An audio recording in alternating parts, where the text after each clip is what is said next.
우리가 신앙생활을 하다 보면요, 하나님 앞에서나 사람 앞에서 거룩하게 살아가기 위해 애쓰며 몸부림치는 그러한 성도들을 보게 됩니다. 그런데 문제는 이러한 성실과 거룩함 그리고 진실됨으로 살아가기 위해 애쓰는 만큼 사람들에게 쉽게 인정받지 못하는 모습을 보면 참 안타깝고 아쉬울 때가 많습니다. 무엇보다 사람들은 이 모습에 대해 마치 거룩한 척하며 가식적인 것처럼 보면서 이렇게 말합니다. 자기만 거룩한가? 너무 거룩한 척 티내는 거 아닌가? 적당히 하지라는 말을 들으면 참 상처도 되고 마음에 참 많이 아파하고 괴롭습니다. 또한 주위의 환경과 요인에 의해 하나님 앞에서 거룩하게 살아가고 싶지만은 또 빛된 삶을 살아가기 위해 몸부림치지만은 결국 자신을 보면서 정말 다른 이들의 그러한 이야기를 들을 때마다 망고 부질없다고 느끼며 후회할 때가 있음을 우리는 한 번씩 경험하게 되죠. 성경 말씀을 통해 하나님께서는 분명 우리에게 이렇게 말씀하셨습니다. 내가 거룩하니 너희도 거룩하라. 그러면 우리는 그렇게 살아가는 게 당연하다는 걸 압니다. 그래서 때로는 손해도 보고 질타도 당하고 고난도 받고 그리고 가족들로부터 교회 지체들로부터 또 하나님을 알지 못하는 자들로부터 여러 가지 평가나 이야기를 들으면서 왜 굳이 그러한 길을 걸어가야 될까에 대한 그러한 아쉬움이 우리 가운데 남아있죠. 하지만 이러한 상황 가운데서도 하나님을 신뢰하며 기도하고 순종하는 사람이 오늘 시편 본문에 등장합니다. 바로 다윗이죠. 이 시편 69편의 배경은요, 이 극심한 고난 가운데 처한 다윗이 이 괴로움과 슬픔으로 인해서 탄식하며 하나님께 구원을 부르짖는 비탄의 시입니다. 무엇에 대한 구원이겠습니까? 바로 다윗을 향한 대적자들과 심지어 8절에서는 형제에게, 어머니에게, 자녀에게조차 낯선 사람이 되었다고 말하며 그의 가족들로부터 인정받지 못하는 그 고난의 그의 삶 가운데 있었다는 것이죠. 이러한 비탄 속에서 하나님의 구원을 그는 간절히 소망하고 있습니다. 이 시편을 볼 때면 우리는 왠지 가족들로부터 인정받지 못하는, 또한 형제들로부터 인정받지 못하는 한 사람을 또 떠오르게 됩니다. 바로 예수님이시죠.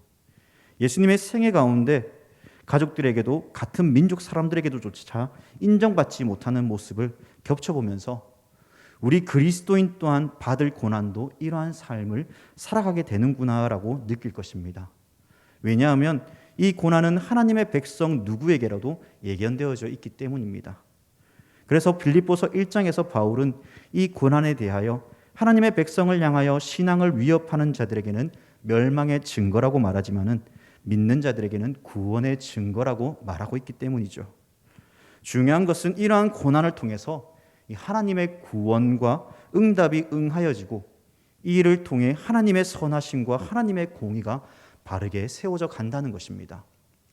본 시편에서는 크게 네 부분으로 나누어 볼 수 있습니다. 첫 번째는요, 1절과 12절을 통해서 탄원으로 이루어진 내용과 두 번째는 13절에서 18절 말씀을 통해 하나님께 응답을 구하는 모습과 그리고 19절에서 28절 말씀을 통해 대적을 향한 저주와 마지막으로 29절에서 36절 말씀을 통해 어떠한 변화도 일어나지 않는 그 상황 가운데 갑자기 고난의 상황이 반전되어지고 다윗은 하나님 앞에 감사와 찬양을 올려드리는 분위기로 마무리되어집니다.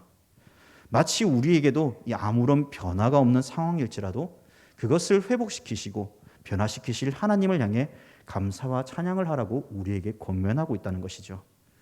그러므로 우리는 시편 69편을 통해 다음과 같은 결론을 얻게 됩니다. 오늘 설교 본문의 핵심이 되는 13절에서처럼 내가 주님께 기도하오니 응답하여 주소서라고 말이죠.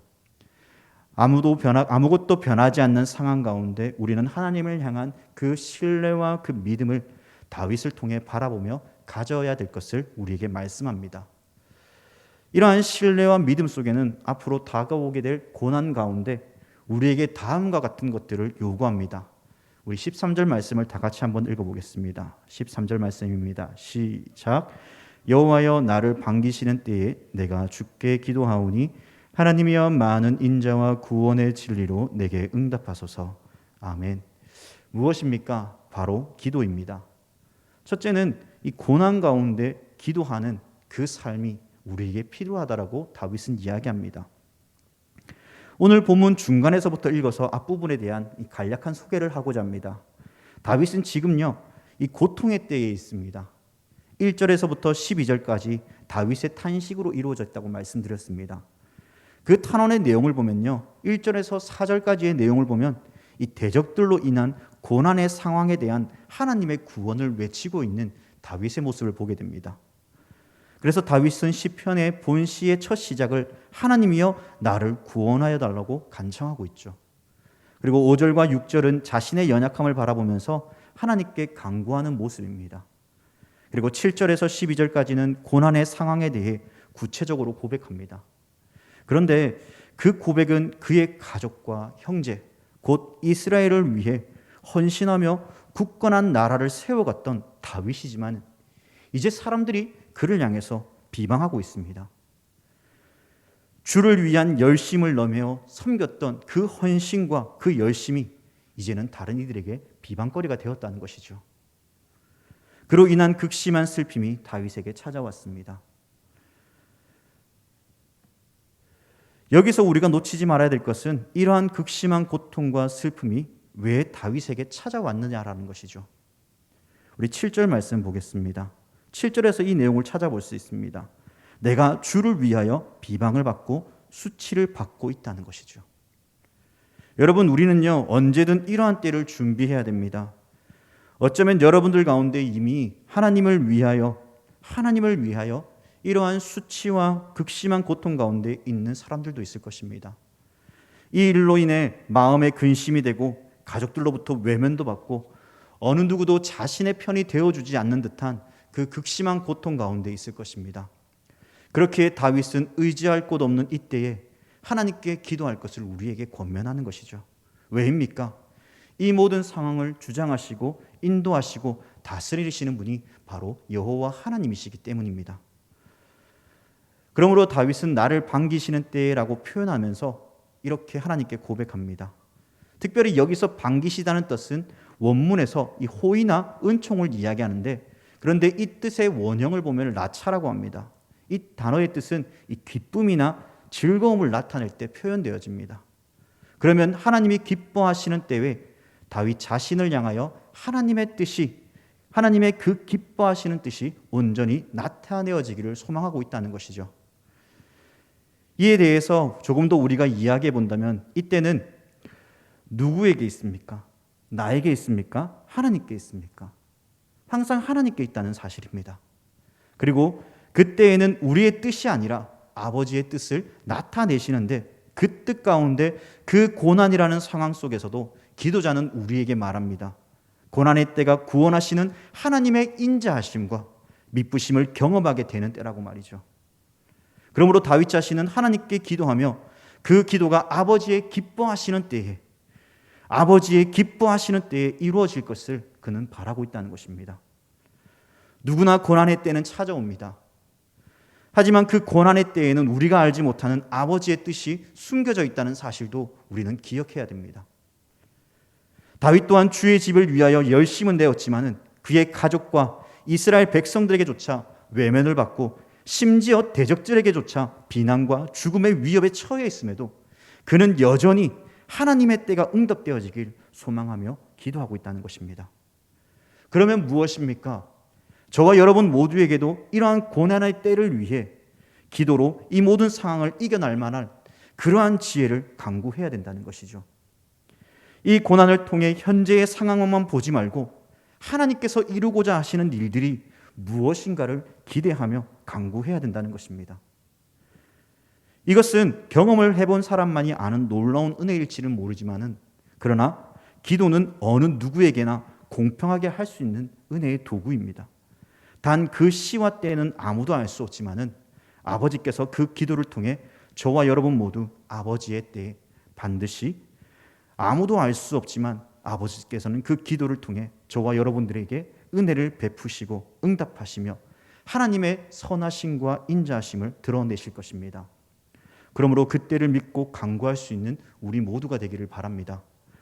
두 번째로 수렁과 깊은 물에서라고 다윗은 기도하고 있습니다. 수렁과 깊은 물에서 건져 주소서. 계속해서 15절 말씀을 보겠습니다. 14절과 15절 말씀입니다. 나를 수렁에서 건지사 빠지지 말게 하시고 나를 미워하는 자에게서 깊은 물에서 건지소서. 큰 물이 나를 휩쓸거나 깊음이 나를 삼키지 못하게 하시며 웅덩이가 내 위에 덮쳐 그것에 입을 닫지 못하게 하소서. 아멘. 다윗은 인자와 구원의 진리로 응답하실 하나님께 간구하면서요, 좀 더 구체적으로 무엇에 대한 구원인가를 밝히고 있습니다. 바로 수렁과 깊은 물입니다. 특별히 14절에 보시면 이 2절과 동일하게 반복되어지는 단어가 등장하죠. 2절 말씀을 제가 읽어드리겠습니다. 나는 설 곳이 없는 깊은 수렁에 빠지며 깊은 물에 들어가니 큰 물이 내게 넘치나이다. 그러면 구체적으로 이 수렁과 깊은 물은 어떠한 의미를 가지고 있기에 다윗은 이러한 간구를 하나님께 올려드리는 것입니까? 결론적으로 말씀드리면요, 이 죽을 것 같은 그 고난에서 벗어나게 해달라는 다윗의 간절한 기도입니다. 제가 고등학교 시절요, 이 교회에서 이 바닷가로 야유회를 간 적이 있습니다. 바닷가에서 신나게 놀고 장난도 치면서 이렇게 막 물놀이를 하고 있는데, 물놀이가 격해지면 격해질수록 점점 바닷물에 점차 떠내려가는데 그것을 알지도 못한 채 열심히 놀다가 보니까요, 어느 순간 그 물에서 이 파도에 휩쓸리면서 바닥에 닿지 않는 그 느낌을 가지게 되었습니다. 결국 점차 그렇게 바닷속에 가라앉게 되었습니다. 결국 그 바닷속에서 가라앉으면서 이 살아내기 위해서 이 몸부림치다 보니까요, 더 깊이 빠지는 것을 체험하게 되었습니다. 점차 바닷물이 입으로 들어오기 시작하고 숨이 쉬어지지 않습니다. 살아보려고 아둥바둥 치지만은 더 깊은 물, 더 깊이 속으로 나아갑니다. 그렇게 어떻게 하다가 결국 살짝 발이 닿는 그 느낌이 들어서 온 힘을 다해서 지탱하여 밖으로 나왔습니다. 수면이 깊어질수록 사람에게는 극심한 공포가 새겨지는 것을 저는 그날 체험하였습니다. 시인이 지금 고백하는 것 또한 이 수렁과 깊은 물 속에서 허우적거리고 빠져나갈 길 없는 곳에서 이 극심한 공포의 상황에 놓여 있는 다윗을 향해 지금 하나님의 절실한 도움이 필요로 하고 있다는 것을 그는 하나님께 간구합니다. 그리고 하나님께서 이 모든 상황을 구원하여 달라고 기도하고 있습니다. 누구에게서부터의 어떠한 구원입니까? 14절에서 그를 미워하는 자들로부터의 건지심, 그 구원을 이야기합니다. 그 미워하는 자들의 분위기 그리고 상황에 휩쓸려 그것이 자신을 삼키지 못하도록 간구하고 있다는 것이죠. 지금은 야구 경기가 이전만큼 활발하게 움직여지지 않지만은 야구 시즌이 되면 부산 사직 경기장에서 진풍경이 나타납니다. 상대방 투수가 롯데 선수들에게 좋지 못한 행동을 하거나 화가 나는 행동을 하면은 일제히 동시에 그 속에서 상대방을 향해 외치는 소리가 있죠. 여러분 속으로만 외치시고요, 말을 하시면 안 됩니다. 그 소리를 상대방 선수가 처음 듣는다면 정말 많이 놀랄 것입니다. 그리고 그 분위기 속에서 정말 자아내는 그 무서운 분위기와 그 사람을 압박하는 그러한 모습을 통해서, 그 분위기를 통해서 그 사람은 실투를 하게 되고 그 분위기에 휩쓸려서 최악의 상황으로 매몰리게 해서 결국 이기게 만드는 그러한 모습입니다. 다윗의 상황을 보세요. 백성들로부터, 그의 가족들로부터, 신하들로부터 마음이 돌아서면서 그를 향해 적대합니다. 다윗을 불편하게 합니다. 그러면 다윗의 마음은 어떨까요? 자기 편이 아무도 없다는 사실에 쓸쓸해질 것입니다. 그는 적막감에 빠지고 마치 흙에서 독백을 말하는 사람처럼 읊조리면서 정작 그 주위에 아무도 없고 그 이야기가 혼자서만 하는 그러한 분위기 속에 휩싸여 빠져나오지 못하는 그러한 극심한 고통 속에 있다는 것이죠.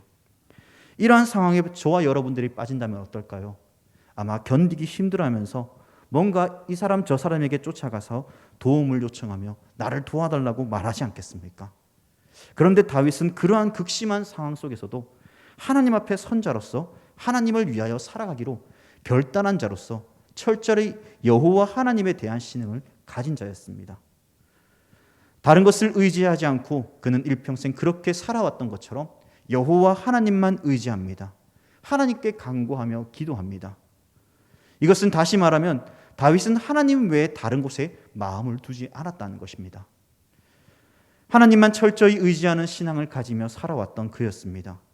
이러한 삶의 모습은 오늘을 살아가는 저와 여러분들에게 동일한 권면과 도전이 됩니다.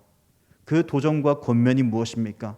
하나님 앞에 어떤 외형적인 모습에 머물러 있는 것이 아니라 진실되고 절실한 마음에 하나님을 의지하는 그러한 마음인 것입니다. 내 안에 있는 문제를 하나님 앞에 내려놓고 철저히 하나님만 의지해야 된다는 그 사실을 말이죠. 사람을 의지하는 것이 아닌 철저히 하나님께 나의 문제를 안으며 하나님의 인도하심을 구하는 그 다윗의 모습을 통해 오늘 우리에게도 그러한 삶을 요구하고 있다는 것입니다. 그러면 다윗은 왜 이렇게까지 하나님의 인도하심을 구하며 기도하는 것입니까? 19절 말씀을 다 같이 읽어보겠습니다. 시작. 주께서 나의 비방과 수치와 능력을 아시나이다. 나의 대적자들이 다 주님 앞에 있나이다. 아멘. 다윗은 지금 이렇게 고백하는 것입니다. 하나님께서 나의 비방과 수치와 능력을 아십니다. 하나님께서 나의 비방과 수치와 능력을 아십니다. 여기서 알다는 원문으로 야다라고 합니다.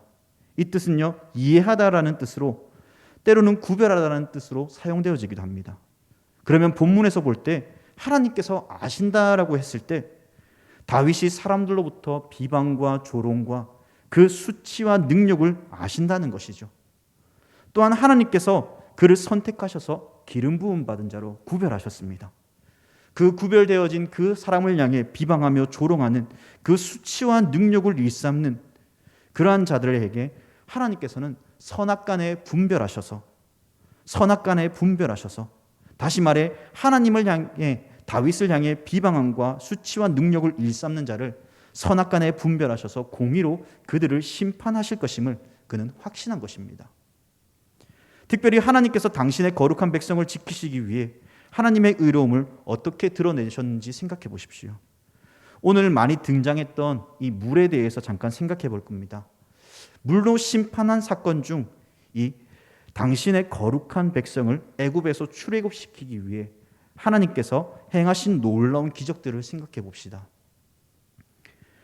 구별되어진 백성을 위해 하나님께서는 모세를 세우시고 그들을 그곳에 빠져나오게 하실 때 앞에는 홍해가 가로막고 뒤에는 바로의 군대가 그를 쫓아오는 그 진퇴양난의 상황에서 하나님께서는 어떻게 하셨습니까? 홍해를 가르시고 그 백성을 건너게 하신 반면 바로의 그 추격자들은 결국 홍해 가운데 빠져 더 이상 그 백성을 쫓아오지 못하는 그 죽음을 맞이하는 최후를 맞이하게 되죠. 하나님께서는 선악간에 그들을 판단하시고 그들의 불의를 두지 않으시고 그 불의를 꺾으신다는 것입니다. 당신의 거룩한 백성을 위해 여호와 하나님의 능력을 나타내셨습니다.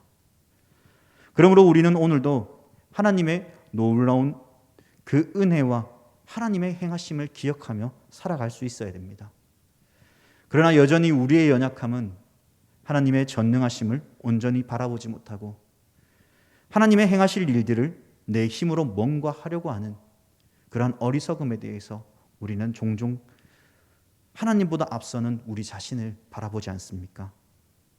그렇기에 오늘 우리는 이 다윗의 모습을 통해 그 고난받는 종의 모습을 통해서 그럼에도 불구하고 여전히 하나님을 의지하며 신뢰하며 나아가는 그 다윗을 통해 우리 모두도 주님께 간구하며 기도하며 나아갈 때 하나님께서 응답하시고 갚아주실 하나님의 놀라운 능력을 우리는 의지해야 합니다.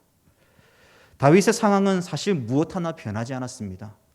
여전히 다윗을 향해 적대시하며 비방하는 자들이 남아있죠. 하지만 다윗은 이러한 순간에도 그가 고백하는 것이 무엇이었습니까? 비록 원수를 향해 그가 저주를 퍼붓는 것 같은 이 말과 행동을 행하지만은 그 속에 담겨있는 의미는 자신을 점점 성찰해가며 돌아보며 마지막에 가서는 하나님을 향해 찬송과 감사로 바뀌는 것을 보게 됩니다. 사랑하는 여러분, 오늘 시편 69편은 고난받고 고통받는 다윗의 모습을 통해 오늘을 살아가는 우리에게 다음과 같은 교훈을 주죠. 그 고난 속에서 하나님께 기도하며 하나님을 의지하는 삶을 살아가라고 말이죠. 우리는 분명 이러한 답을 이미 너무나 잘 알고 있습니다. 말씀을 통해서 들었고 또 그것을 실천하기 위해 몸부림치며 애썼습니다. 그러할 때마다 우리는 실패하고 좌절하지만은 또다시 일어나는 그러한 원동력이 되어지길 소망합니다. 여전히 세상을 그리고 환경을 바라보며 모든 것을 해결해 나갈 답을 찾는 오늘도 우리는 아마 나의 힘으로 뭔가 찾아 헤맬 것입니다. 그러나 우리는 기억해야 됩니다. 하나님께서 이 고난 중에 있지만은 그 고난 중 힘들고 아파하는 것을 아시지만은 우리 편에 서서 가장 적절할 때 하나님이 가장 기뻐하시는 그때에 우리의 모든 문제를 해결해 주시고 인도해 가실 것을 말이죠.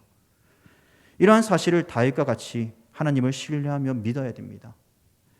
하나님께서는 나의 간구하는 기도에 대해 응답하시지 않는 것처럼 보이실지 모르지만은 그럼에도 하나님께서는 우리의 기도를 들으시고 우리와 함께 아파하시며 하나님의 그 때를 기다리고 있음을 우리는 바라볼 수 있는 그러한 믿음의 눈을 우리 모두가 소유하며 또한 그 하나님 앞에 간구하고 기도하는 우리 모두가 되기를 주님의 이름으로 간절히 부탁드립니다. 함께 기도하겠습니다.